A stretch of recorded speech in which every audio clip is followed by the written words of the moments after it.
नमस्कार दोस्तों, आप देख रहे हैं यूपी 80 न्यूज और मैं हूं बलिराम सिंह। दोस्तों, रूस के राष्ट्रपति व्लादिमीर पुतिन भारत आए 2 दिनों की यात्रा पे।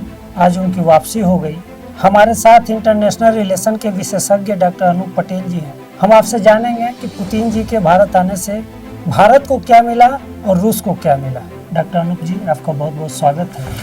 पहला सवाल ये है कि पुतिन जी आए, 2 दिनों तक आए, मीडिया में छाए रहे, चकाचौंध भी खूब रहा कि पुतिन जी ऐसे आए, ऐसे उतरे, ऐसे फ्लाइट से चढ़े, ये खाया। लेकिन वास्तव में भारत को क्या मिला उनसे? जी कम शब्दों में थोड़ा सा इस पे। देखिए, एक होता है, एक मौसमी पेड़ होता है, एक सदाबहार पेड़ होता है। तो भारत और रूस के जो संबंध है पिछले 78 साल से हैं। व्लादिमीर पुतिन जी की यात्रा से भारत और रूस के संबंध में नई प्रगाढ़ता आई है। जी। और ये भी आप ध्यान रखिएगा कि भारत में लगातार प्रधानमंत्री बदलते रहे, लेकिन रूस में एक ही व्यक्ति राजनीति और पावर का केंद्र रहा है, वो व्लादिमीर पुतिन जी थे। जी। तो उनके आने से जो संबंध है उसमें प्रगाढ़ता हुई, कुछ नए जो है समझौते हुए हैं, वो बहुत महत्वपूर्ण है। जी। सबसे महत्वपूर्ण है डिफेंस डील। पहले भी भारत मतलब आजादी के बाद अगर कोई नेचुरल एवरग्रीन हमारा दोस्त रहा है तो रूस था। उसमें से S-400, S-500 और Su-57 फाइटर जेट, इस पे कोई फाइनल डील नहीं हुई है, लेकिन इस पे एक जो है एक हायर लेवल की बातचीत हुई है।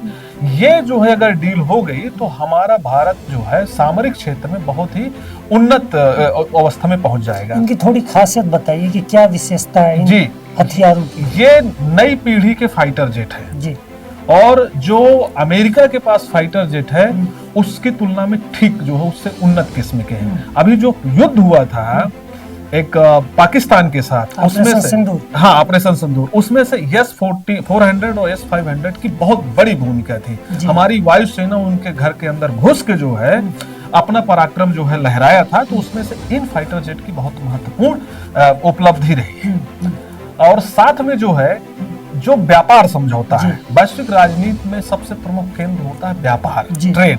उसपे से अभी तक का जो भारत और रूस के बीच $70 करोड़ का जो है व्यापार हुआ है, इसको नेक्स्ट जो है 2027 तक लेके जो है इसको $100 अरब तक ले जाएंगे। इसमें एक और इम्पोर्टेंट जो है बात यह है कि भारत में रूस का जो सबसे बड़ा बैंक है इस्बर बैंक, यहाँ $10 करोड़ का निवेश करेगा। तो उससे यहाँ पे ज्यादा रोजगार पैदा होंगे।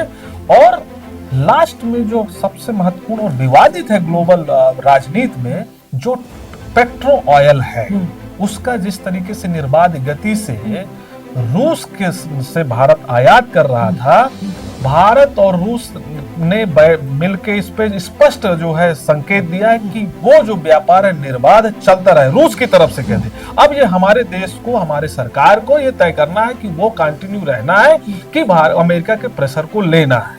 क्योंकि ये बीच में खबर आई है कि कई जो वहां से व्यापार के माध्यम से जो तेल आ रहा था उस पे से कई जो है बड़े उद्योगपतियों ने तेल लेना कम कर दिया है। लेकिन रूस ने एकदम रास्ता क्लियर कर दिया है कि हमारी तरफ से जो आपूर्ति है वो लगातार जारी रहेगी। मुझे उम्मीद है कि भारत सरकार स्वायत्त जो है होके खनिज तेल का जो है निर्बाध गति से नहीं, लेकिन इसमें तो यही सवाल है, रूस तो बेचेगा ही अपना सामान, अपना तेल बेचेगा, लेकिन लेना भारत को है। और भारत पिछले 20-30 सालों से अमेरिका के ज्यादा करीब हो गया है।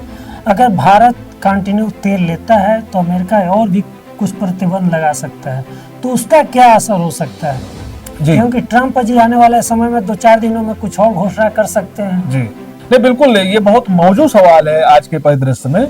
और डोनाल्ड ट्रंप जो अमेरिका के राष्ट्रपति हैं, उन्होंने कई सारे प्रतिबंध लगाए हैं और टैरिफ भी बढ़ा दिया है। पहले 30% किया, 50% कर दिया और कुछ कुछ वस्तुओं में 100% कर दिया है। और उससे एक जो है असर भी पड़ा है, लेकिन एक अवसर भी निकल के आया है कि सबसे पहले जो टैरिफ लगाया उससे ये सोचने में मजबूर हुए कि भाई पूरी तरीके से किसी के ऊपर डिपेंडेंट नहीं रहना है। सरकार की जो पॉलिसी है उसको कायाकल्प करने का असली समय आया है। बहुत सारे जो है उद्योगों पे, बहुत सारे चीजों पे जो आत्मनिर्भरता होनी चाहिए उसका एक समय आया है। और आपका जो ये सवाल है कि भारत के ऊपर ये निर्भर करेगा, बिल्कुल। देखिए, वैश्विक राजनीति में जो किसी भी देश के हित होते हैं उसके हिसाब से संबंध बनते और बिगड़ते रहते हैं।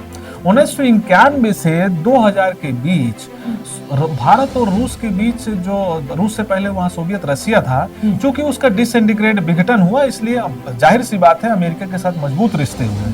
जो बाइडेन तक मजबूत रिश्ते रहे, डोनाल्ड ट्रंप के आने के बाद जो टैरिफ लगाने से कुछ चीजें इधर गड़बड़ हुई हैं, लेकिन मुझे ये लगता है कि भारत और रूस के संबंध हमेशा अच्छे रहेंगे और आने वाले दिनों में जब समझ में चीजें आएंगी दोनों देशों में, तो भारत और अमेरिका के संबंध। एक सवाल ये भी आ रहा था, कुछ लोगों ने आवाज उठाया था कि जो भारतीय कंपनियां जो तेल खरीद रही थी रूस से, उसका फायदा भारत की जनता को नहीं हुआ। वो कच्चा तेल आयात किए, उसको प्योर करके और फिर अन्य देशों में बेच दी, तो इसका पब्लिक को फायदा नहीं हुआ। हाँ, ये बिल्कुल, ये देखिए, ये घरेलू मसला है हमारा, ये इसका वैश्विक संबंध, भारत और रूस के संबंध से कोई मतलब नहीं है।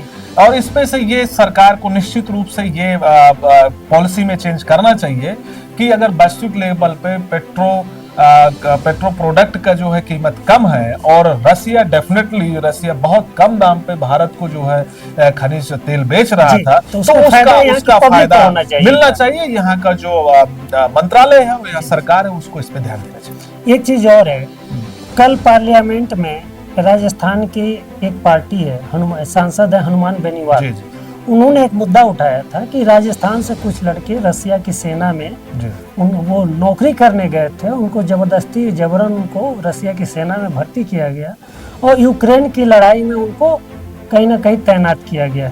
तो उन्होंने ये आवाज उठाया था कि उन बच्चों को फिर से भारत लाया जाए। इस पे आपका क्या, कोई पुतिन जी के दौरे पे इस पे कुछ चर्चा हुई क्या? जी जी, बिल्कुल बिल्कुल, ये बहुत महत्वपूर्ण बात है। और लगातार ये जब से यूक्रेन और रूस का युद्ध शुरू हुआ, उस पे से ऐसे कई मसले ऐसे आए हैं, सिर्फ राजस्थान का मसला नहीं है, और भी दूसरे राज्यों का मसला है कि वहाँ पे बच्चे अध्ययन करने के लिए गए, लेकिन उनको बरगला के या किसी खास प्रयोजन के द्वारा उनको जो है उस पर शामिल किया गया और बहुत सारी कठिनाइयों को झेलते हुए वो शहीद भी हुए और बहुत लोगों शहीद भी हुए और बहुत लोगों के सौ ससम्मान तरीके से नहीं आए। तो ये भारत और रूस के संबंधों में एक बड़ा प्रश्न चिन्ह भी लगा है और निश्चित रूप से इसको भारत सरकार के मुखिया के नाते नरेंद्र मोदी जी ने ये सवाल व्लादिमीर पुतिन जी से किया है कि 40 उन्होंने आंकड़े बताए हैं कि 40 हमारे जो लोग वहां पे फंसे हुए उनको ससम्मान तरीके से वापस लाया जाए। और ये भारत और रूस के संबंध में ये अगर एश्योरिटी हो जाएगी तो ठीक होगा। अगर ये चीज नहीं होती है तो ये मसला द्विपक्षीय संबंधों का नहीं, ये मानव अधिकारों के हनन का भी मसला है। तो ये थे अनूप पटेल, आपने सुना वैश्विक राजनीति और पुतिन जी के भारत आगमन पे भारत को क्या मिला। आप आए, बहुत बहुत धन्यवाद। नमस्कार।